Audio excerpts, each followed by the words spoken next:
माधव नेपाल नभएको भए कमान्डोहरू लिएर हिँड्ने जोगी हुन्थे भन्ने प्रचण्डलाई अन्तत माधव नेपालले पनि छोडिदिए। के अब प्रचण्ड जोगी भन्छन् होला त? आज प्रचण्डजी कहाँ पुग्नु भएको छ? अस्ति त भन्दै हुनुहुन्थ्यो माधव नेपाल नभए त मलाई कमान्डोले लिएर हिँड्ने जोगी भइसक्यो नि। आफ्नो शहीद परिवार छोड्ने, आफ्नो रगत दिने कमरेडहरू छोड्ने, बेपत्ता हुने हाम्रा योद्धाहरूलाई बिर्सिने छोड्ने, किसान मजदुरको झुपडीलाई बिर्सिने, अनि त्यसपछि माधवजी नभए त म कमान्डोले लिने हुन्थ्यो भन्ने। नेपाल कम्युनिस्ट पार्टीका महासचिव नेत्र विक्रम चन्दले माओवादी जनमुक्ति सेनाको क्यान्टोनमेन्टमा 19 अर्ब रुपियाँ भ्रष्टाचार भएको प्रसंग फेरि पनि निकालेका छन्। त्यससाथै उनले जनयुद्धसँगै लडेका पुष्पकमल दाहाल प्रचण्ड र डाक्टर बाबुराम भट्टराई अहिले गलत बाटोमा हिँडिरहेको पनि बताएका छन्।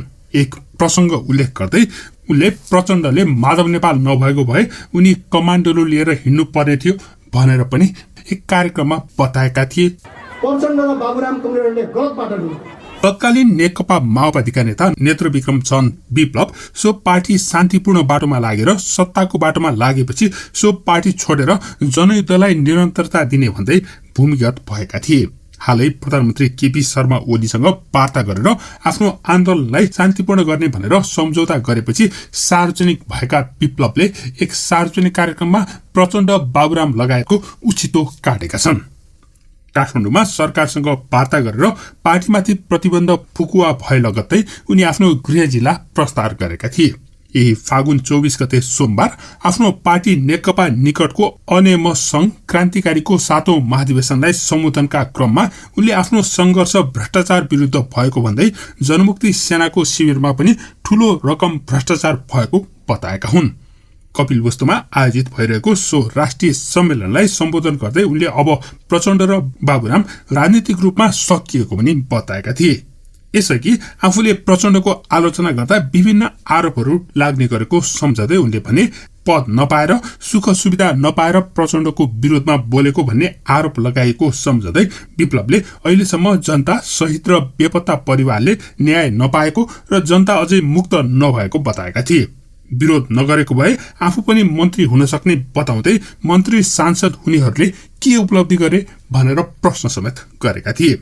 सम्बोधनका क्रममा उनले प्रचण्डले आफूहरूलाई 20 वर्ष कसैले हल्लाउन सक्दैन भनेको तर उनले छोडे लगत्तै प्रचण्ड सिद्धिन 20 महिना पनि नलागेको उनले बताएका थिए। पहिला प्रचण्ड उभिदा देश हल्लिने कुरा सत्य भएको बताउँदै विप्लवले तर त्यसको लागि उनी आफैले भन्दा पनि उनका समर्थकहरूको कारणले त्यस्तो भएको र अहिले प्रचण्डलाई सबैले छोडिसकेको उनले बताएका थिए। उनले पनि आज प्रचण्डजी कहाँ पुग्नुभयो? आफ्नो सबै परिवारले छोडे, रगत दिने सबै कमरेडले छोड्नुभयो। विप्लवले 20,000 जनमुक्ति सेनाबाट प्रत्येक महिना 5,000 रुपियाँका दरले क्रान्तिका लागि भनेर उठाइएको भए पनि त्यसको हिसाब किताब कतै पनि स्पष्ट नभएको भन्दै जनमुक्ति सेनाको पैसामा भ्रष्टाचार भएको छ। 20,000 जनाको हिनामिना भयो। हिजो एकजनाको 5,000 काटेर 19 अर्ब खायो भनेर अहिले पनि बाहिर चर्चा छ। त्यस्तै अहिले राष्ट्रिय राजनीतिको मुख्य विषय नै भ्रष्टाचार भएको भन्दै प्रचण्ड र केपी ओलीले एकअर्कालाई भ्रष्टाचारी भएको आरोप लगाएको कुरा पनि स्मरण गरेका थिए। प्रचण्ड राजनीतिक रूपमा सिद्धिएको प्रमाण भन्दै उनले बेपत्ता योद्धा र किसानलाई छोडेर अहिले माधव नेपाललाई कमान्डर मानेर हिँडिरहेको उनले बताएका थिए।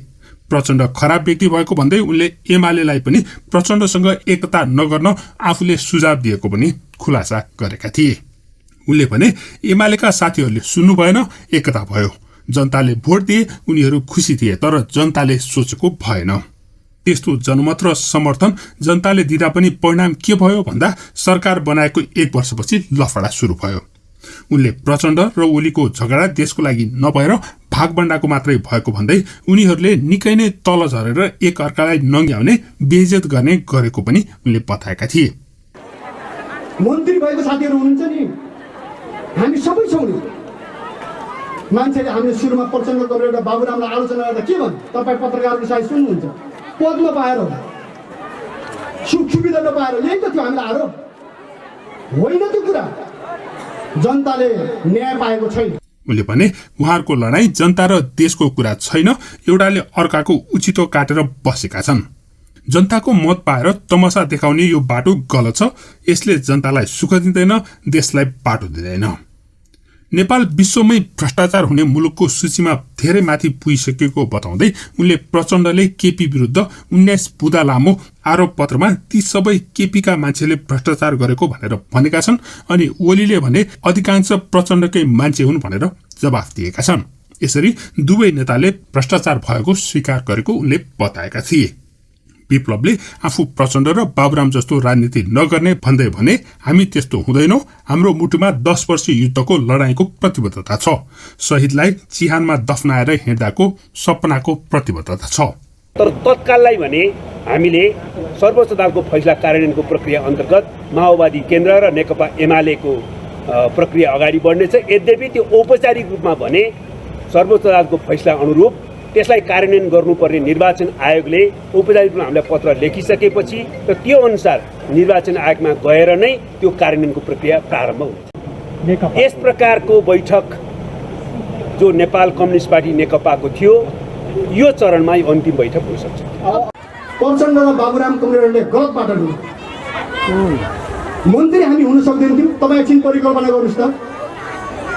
यहाँ त कतिजना मान्छे त संसद भएकै हुनुहुन्छ त। यहाँ मञ्चमा अहिले भग नाम पढेर सुन्नुभयो होला नि, पूर्व सभासद, पूर्व सांसद यहीँ हुनुहुन्छ त। अनि प्रचण्ड कमरेडले त के भन्नुभएछ? एकजना हाम्रो कमरेडलाई बोलाएर, हामीसँग सहकारी गर्ने कमरेडलाई बोलाएर त फल्लाजी 20 वर्ष प्रचण्डलाई कसैले हल्लाउन सक्दैन, जोडी नबोल्ने हुन्छ भन्ने 20 महिनै लागेन त। हामीले छोड्दै 20 महिनै लागेर प्रचण्ड ढुलोपिलो हुनु। प्रचण्ड उभिएपछि देश हल्लिन्थ्यो, त्यो कुरा साँचो हो नि। प्रचण्डले अपिल गर्दाखेरि लाखौँ हाम्रा दिदीबहिनीहरू शहीद हुन तयार, हाम्रा युवाहरू शहीद हुन हामी सबै तयार थियौँ नि। तर आज के छ? आज प्रचण्डजी कहाँ पुग्नु भएको छ? अस्ति त भन्दै हुनुहुन्थ्यो माधव नेपाल नभए त मलाई कमान्डोले लिएर हिँड्ने जोगी भइसक्यो भन्ने। सम्पूर्ण नेपाली जनताको चाहना अनुरूप नै अगाडि बढ्नुपर्छ। हामीले त्यो तितो पिरो मनमा राखेर खालि पुरानो इतिहासका कुरालाई कोट्याएर जान हुँदैन भन्ने कुरा सोचेर अब एमालेतिर माओवादीतिर भएको स्थिति हो। अब त्यो हाम्रो सर्वोच्च अदालतको फैसलाले त्यो भनेको छ। त्यसमा पनि विभिन्न पक्षहरूको बारेमा हामी अध्ययन अझै पनि गरिरहेका छौँ। सबै पक्षको अध्ययन गरिसकेर निर्वाचन आयोगले कुन ढङ्गले पत्रहरू पठाउँछ त्यो सबै पनि हेरेर त्यसपछि, किनभने त्यसमा पनि जटिलताका कुरा सुन्नमा आएको छ। पूर्व एमालेको नाममा अर्को दल दर्ता छ भन्ने कुरा सुन्नमा आएको छ। पूर्व माओवादीको नाममा अर्को दल दर्ता छ भन्ने कुरा सुन्नमा आएको छ। त्यस्तो अवस्थामा सजिलै गरी पछाडि फर्किने स्थिति बन्छ कि बन्दैन, यी जम्मै पक्षहरूको बारेमा हामी अध्ययन गर्छौँ वा आपसमा परामर्श गर्छौँ, कानुनी पक्षदेखि लिएर सबै पक्षको। के अब विप्लवले प्रचण्डमाथि लगाएको 19 अर्ब भ्रष्टाचार पुष्टि गर्ने समय भएको हो त? अनि विप्लवले भनेको जस्तो अब माधव नेपालले पनि छोडेपछि कि प्रचण्ड कमान्डरहरू लिएर हिँड्ने अवस्थामा पुगेकै हुन् त? तपाईँलाई के लाग्छ? कृपया कमेन्ट गर्नुहोला। यो अगाडि पनि हाम्रो कुरा भएको थियो। हामीले इमान्दारीपूर्वक आफ्नो कुरा यहाँ नेपाल कम्युनिस्ट पार्टीको अध्यक्ष अथवा प्रधानमन्त्रीजीसँग कुरा भएको थियो, मैले राखेको थिएँ। तपाईहरूले नेतृत्व गर्नुहोस्। हामी कसैलाई पीडाएर होइन, कसैको भाग खोसेर होइन, कसैमाथि हमला गरेर होइन। हामी नेपाली जनताको श्रममाथि उभिएर आफ्नो देश बनाउन चाहन्छौँ। हामी बनाउँछौँ, त्यो बनाउने नेतृत्व हामी गरौँ। हाम्रो चाहना, हाम्रो छलफल चलेको थियो। आज हामी त्यहाँ एउटा नयाँ परिवेशबाट हामीले भन्यौँ नेपाली समाजको रूपान्तरण हुँदै आएको छ। यो सही कुरा हो। 7 सालदेखि आजसम्म खण्ड खण्डमा नेपाली समाजको रूपान्तरण हुँदै आएको छ, तर त्यो पूर्ण भएको छैन। आज पनि नेपालका मजदुरहरूको स्थान कमजोर छैन। आज पनि किसानहरूको स्थिति बेहाल छ। आज पनि दलित, महिला, जनजाति, उत्पीडित मधेस अथवा उत्पीडित समुदायहरू सन्तुष्ट छैन। हामी त्यो देख्छौँ। त्यो परिवेशमा हाम्रो भनाइ के छ भने जनताको प्रतिनिधि अथवा श्रमजीवी वर्गको प्रतिनिधि हुनुको हिसाबले जहाँ जहाँ हाम्रो असहमति रह्यो हामीले त्यहाँ दृढतापूर्वक राख्यौँ। संविधान बन्दाखेरिको प्रक्रियाको कुरा भन्नुहोस्, या नेपालमा व्याख्या गरिएको संसदीय व्यवस्था, या तपाईँको चाहिँ पुँजीवादी व्यवस्थाको बहुदलीय व्यवस्थाको जो व्याख्या भयो त्योमा हामी सहमत भएनौँ। हामी अहिलेको सरकारसँग कुरा होइन यो, हामी होल नेपालको एउटा राजनीतिक रूपान्तरणको प्रक्रियामा जे जति छलफल र बहसहरू भए त्योमा हामी सहमत हुन सकेनौँ, भएनौँ र हामीले आफ्नो तर्फबाट एउटा विद्रोह गऱ्यौँ। हामी अगाडि बढेकै हो। हाम्रो अहिले पनि भनाइ छ, नेपालमा आज कसैले पनि सुरक्षित अनुभूति गर्ने स्थिति छैन।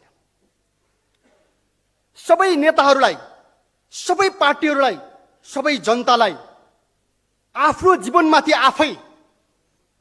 आफै हाबी भएको, आफै तपाईँ नेतृत्व गरिरहेको जस्तो अनुभूति भइराखेको छैन। हरेक अहिलेकै भन्नु जहिलेकै पनि हरेक घटनाक्रममा एउटा ठुलो तरङ्ग नेपाली जनताको बिचमा छ, अहिले पनि छ। सायद तपाईँहरू सबैले बुझिसक्नु भएको छ। हामी त एकदम झुपडाभित्र बसेर आयौँ, झुपडीमा पनि त्यो छ, महलमा पनि छ, सहरमा पनि छ, गाउँमा पनि छ। मेरो विचारमा अन्तर्राष्ट्रमा पनि छ। नेपालको युवा जहाँ जहाँ बेचिएको छ या जहाँ जहाँ फालिएको छ, सडकमा पुगेको छ या मजदुरको रूपमा परिणत भएको छ, त्यहाँ पनि नेपालीको अनुभूति छ। एकचोटि फेरि देश फर्केपछि फर्किनु नपरोस् भन्ने चाहना हामी त्यहाँ भेट्छौँ। यसको अर्थ हामी के पाउँछौँ भने एकचोटि जसरी हामी प्रयोग गर्दै आएका छौँ यो प्रयोग ठिकै होला, तर नयाँ प्रयोग नेपाली इतिहासमा आवश्यक बन्न गएको छ।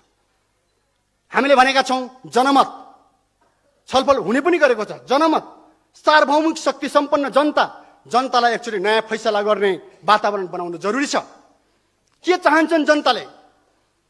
के तपाईँको यो दलाल पुँजीवादीहरूको चक्रमा सधैँ घुम्नुपर्ने हाम्रो नियति हो?